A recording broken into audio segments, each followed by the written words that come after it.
barranija f'dawn l-aħħar ġranet, Spettur ħanibda minnek, jekk hemm xi ħaġa li xtaqt tippreċiża fil-feature bil-qalb kollha nistiednek tippreċiża, imma l-ewwel domanda tiegħi hija kif tanalizza s-sitwazzjoni preżenti ta' droga f'pajjiżna inti illi bħala pulizija qegħdin taħdmu f'dan is-settur partikolari. Robert, sfortunatament ngħid jiena li jkolli nikkondividi ruħi mal-preokkupazzjonijiet li għadu kif qajjem dan il-feature. Ġifieri, li meta fil-feature issir enfasi li l-użu tal-kokaina li żdied bħalma qegħdin naraw reċentament il-pulizija kemm Maltija kif ukoll ma' awtoritajiet mhux Maltin li kien hemm kollaborazzjoni bejn il-Pulizija Maltija flimkien ma' Pulizija Internazzjonali kien hemm qabdiet konsiderevoli 50 ġimgħat jekk mhux 50 ġranet li palma qal il-feature l-ewwel kien hawn il-qabda ta' ftit ġimgħatilu ta' 10 kilos droga kokaina u ftit ġimgħat wara rajna illi Italjani għamlu qabda li kienet ġejja palma qal tajjeb fil-feature kienet ġejja destinata għas-suq Malti. Ta' min jgħid li kien hemm ukoll 9 kilos li kienet droga suspettata allegatament eroina wkoll. Jiġifieri allura is-suq u dak li hu. Però aħna nibqgħu nagħmlu l-isforzi tagħna, l-isforzi prinċipali tagħna huwa li nippruvaw nikkumbattu kemm jista' jkun sabiex inżommu kemm jista' jkun is-soċjetà tagħna nadifa, allura sana fejn tidħol l-abbuż ta' droga. Fil-feature Andre semmejna kif kważi l-abbuż mifrux kullum kien, sfortunatament anke f'okkażjoni familjari jiena smajt parties tal-familja li jkun hemm abbuż ta' droga. Fil-fatt riċentament kien hemm ukoll għamilt aċċent anke fil-feature it-tabib Joseph Tonna mid-Detox Center ta' Setqa illi f'intervista ma' TVM qal illi anke f'attivitajiet familjari tkun hemm dan l-abbuż, jiġifieri hija sitwazzjoni li ta' min jitfadaw fuqha din li qegħdin nitkellmu fuqha bħalissa. Iva droga tinstab kullimkien u mferxa ma' kważi kull età tan-nies. Tibda mill-adolescenza u tiqpa' tiela sakemm inti ssib il-kura jekk issiba l-kura. Interessanti huwa li meta min nies jiġu għall-għajnuna, il-maġġoranza tagħhom ikunu bdew mill-alkoħol u mbagħad jimxu fuq il-ħaxixa u jibqgħu telgħin kif qal il-feature fuq l-ecstasy u iktar drogi b'saħħithom. Irridu nagħmlu aċċent tajjeb li mhux kull min ipejjeb il-ħaxixa jew jixrob l-alkoħol ħajaqa' fuq drogi oħrajn, imma il-maġġoranza tan-nies li jiġu għall-għajnuna fih dan il-Caritas li madwar 700 persuna fis-sena li tiġi għall-għajnuna iva tgħidlek li iva jiena bdejt mill-ħaxixa u l-ħaxixa hija il-gateway għal drogi oħrajn. Aħna bħala Caritas in-nies li nilqawhom fil-familja tagħna ma niġġudikawhomx, ma ngħidux li huma ħżiena, nagħtuhom l-għajnuna kollha u naħdmu id fit biex nippruvaw nkissru daċ-ċiklu din il-ġlieda li hemm barra kontra droga. Di tal-kokaina biċċew ġieħ tara se taraw dix-xejra ta' żieda fl-abbuż ta' din sustanza. Iva, l-iktar droga famuża bħalissa hija l-kokaina. Anke fil-parties issiba fil-Malta rridu ngħidu li għandek il-6 xhur, 5 xhur fis-sena huma għandek l-istaġun tas-sajf. Għandek jġibu magħhom ħafna divertiment, ġejjin nies minn barra. Iva għandek l-użu qawwi tal-kokaina, għandek l-użu qawwi tal-pirmli, u mbagħad għandek l-użu inkwetanti mill-adolescenti tad droga sintetika. Ġifieri l-adolescenti ġieli tkellimt magħhom jiena u żgħażagħ jgħidulek u dik għax ma tinqabadx biha jew għax mhix illegali, imma ma jafux xi ħsara tagħmel tista' anke tkun ħsara fatali. Importanti li ngħidu li dak il-feature semma l-preokkupazzjonijiet imma ma semmix ħaġa waħda kemm il-ġenituri l-ommijiet u l-missirijiet jinkwitaw meta it-tfal tagħhom jafu li qegħdin forsi jmissu xi droga ma jafux xi tip ta' droga imissu jien nintaqa' ma' ġenituri u jċemplu li ġenituri jgħiduli ma nafx kif għandna neħħendli dawn l-affarijiet. Min ma jafx għandu jagħmel nistiednu jiġi l-Caritas u l-Caritas tiggwidah, jiċempel il-Caritas u l-Caritas tiggwidah għax forsi l-persuna tkun għaddejja minn dak il-honeymoon period, qed tieħu gost, toħroġ, jimmux linja kok qed nieħu għalfejn għandi nieqaf, imma minn hemm tibda triq.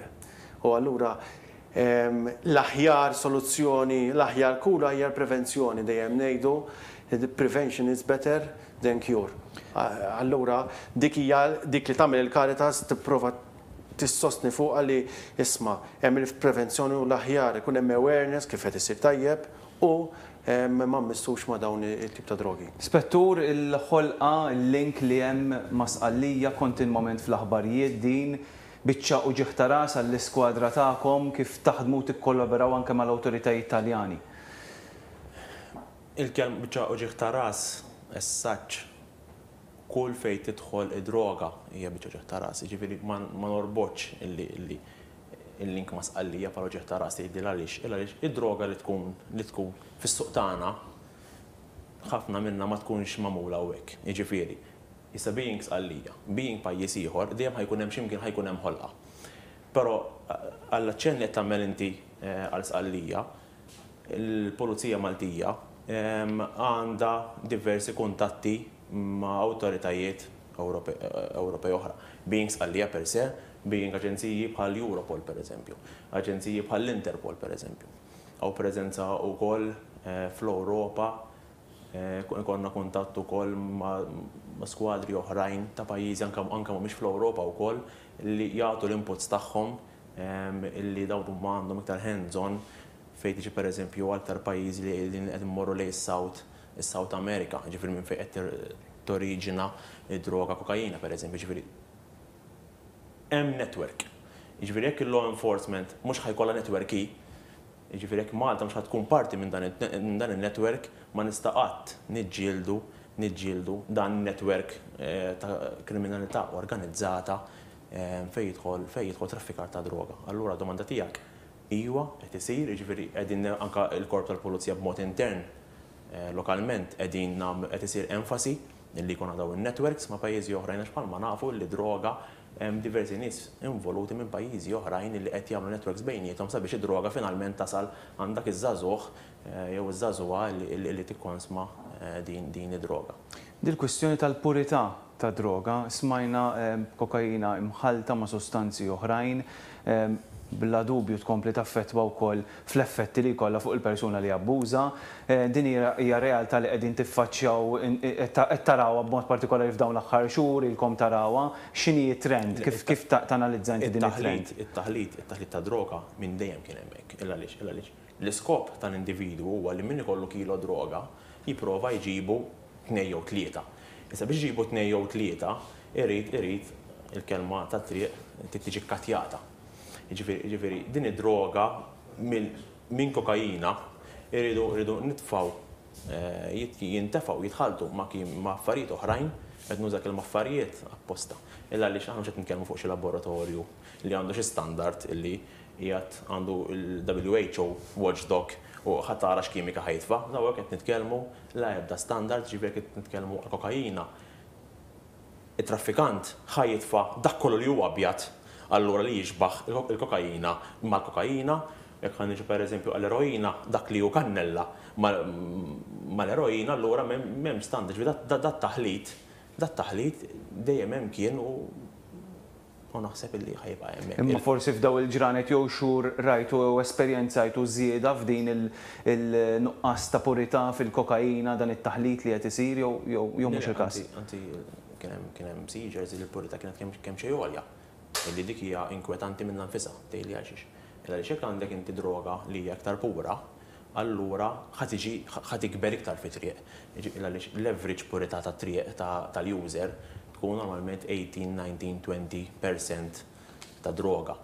Jiġifieri jekk inti għandek seizure illi għandek 50%, 60% purità illi kellna, seizure riċenti kienu juru li hemm livell għoli ta' purità fiha. Ġifieri dak il-kilo mhux ġej kilo u nofs, ġej 2 3 u 4 kilos, jiġifieri jurik li id-demand allura id-demand hija ikbar. La droga tikber. T-esperienza għadin bħala Caritas tikkondividi dan il-ħsieb li qed naraw anke domanda ikbar għal kokaina fis-suq lokali, Andre? Iva, ġeneralment min jieħu droga u jiġi għand il-Caritas ikun ilu jieħu droga għal ammont kbir ta' snin. U meta jiġi daru mal-ħajt jew jesperjenza xi overdose jew jiġi broke għax ikun nefaq il-ġidu kollu, jew in-nies qed jiġru warajh, hemmhekk tkun il-punt fejn isma' jien irid nagħmel xi ħaġa u iddur għall-Caritas. Ma ngħidx li jekk inti qed tieħu id-droga u qed tesperjenza l-gost tagħha sakemm qed tinqed għandek il-flus inti ma tmurx għall-għajnuna. Ġeneralment la kollox huwa plain sailing, la kollox għaddej, okej, inti għandek il-pagament biex tħallas għad-droga li jmiss. Okej, isma' jiena llum ngħix illum u għada naraw. Ġifri llum għandi l-flus għadin imma x'inhet tieħu droga u għandek il-problema li inti qed fuq id-dejn. Għandek in-nies qegħdin jiġru warajk għax inti ma ħallasthomx. Trid tieħu droga, waqgħid sik, m'għandekx flus minn fejn tixtri. Sraqt, ħadd id-droga, għandek il-biża li tiġri warajk il-pulizija, inkwetat. U mbagħad tasal f'punt fejn tgħid isma' jiena rrid nagħmel xi ħaġa. U hemmhekk iva tħabbat il-bib tal-Caritas u aħna nilqawhom dawn in-nies tgħidli jistajjeb ġifieri dawn ħawdu u għamlu kollox u mbagħad tipproteġuhom. Mistoqsija li nirċuvuha ħafna minn ħafna nies u tkun naqa' hot topic. Iva nilqawhom għax aħna mhux se niġġudikaw għax dak il-persuna nistgħu insalvawh. U mistoqsija oħra tgħid wara li intkom tgħinuha dik il-persuna tagħmel il-programm u terġa' taqa' terġa' jkollha relapse dik il-persuna u terġa' tiġi għandkom. Tgħinuha dik il-persuna mela li ma ngħinuhiex. Importanti li ngħinuhom dawn in-nies għax ġeneralment ma jkollhomx ħbieb, la familja, tilfu tfal tagħhom għax ikunu brawhom, inkwitaw il-ġenituri tagħhom, jgħixu barra, allura jekk ma jkun hemmx organizzazzjonijiet bħal Caritas, min ħajlqahom? U bħal l-oażi, bħal setqa, nilqawhom dawn in-nies bidejna miftuħa, iwa ma nkunux isma' li inti rġajt waqgħet iridu naraw, naraw ġara, nanalizzaw għalfejn dik il-persuna reġgħet marret fit-triq. Nieħdu l-affarijiet neċessarji biex ngħinu dik il-persuna ħalli bekk dawn in-nies isibu l-imħabba u jerġgħu jingħaqdu fis-soċjetà u jerġgħu jintegraw ruħhom fis-soċjetà. Il-ħin skadilna biex qabelna xtaqt minn ħatej ngħid kelma ta' ringrazzjament lilkom għaliex naf kemm taħdmu NGOs bħal Caritas u NGOs oħrajn anke inti semmejthom f'din id-diskussjoni, Andre, u l-Pulizija b'mod partikolari għax din żgur li biċċaw ġeħtara salikom nixtieq nestendi l-grazzi tiegħi fisem in-nies it-telespettaturi li qegħdin isegwu dan il-programm. Grazzi wkoll tal-li naqgħodtu magħna illejla, diskussjoni interessanti ħafna dwar is-sitwazzjoni ta' droga f'pajjiżna bla dubju permezz tal-programmi tagħna NetLife fil-ġranet u l-ġimgħat li ġejjin se nkomplu insegwu dawn l-aħbarijiet ta' kif ikunu qegħdin jiżviluppaw u jekk ikonna ċans nerġgħu nistiednu anke lill-mistiedna għall programmi oħrajn għaliex jkollna ċans inkomplu wkoll